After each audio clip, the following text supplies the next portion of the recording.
Sono stati recuperati stamani con l'elicottero dell'esercito pakistano e portati in salvo i 4 alpinisti veneti e le 2 guide pakistane travolti ieri da una valanga mentre si preparavano a raggiungere i 5.800 metri sulle montagne dell'Hindu Kush.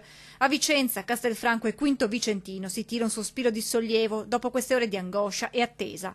Solo questa mattina, quando le condizioni meteorologiche lo hanno permesso, gli elicotteri sono riusciti a raggiungere i 5.000 metri dove i sopravvissuti alla valanga hanno trascorso la notte.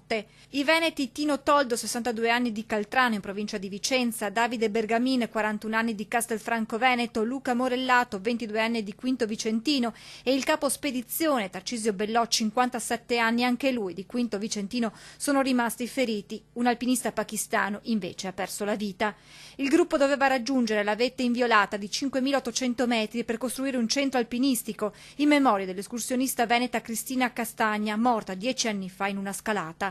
I 4 alpinisti veneti non erano nuovi ad imprese simili. Tarcisio Bellò, il ferito più grave tra i 4, in un diario aveva annotato giorno dopo giorno le tappe della spedizione senza nascondere le difficoltà nell'ascesa ai 5.800 metri.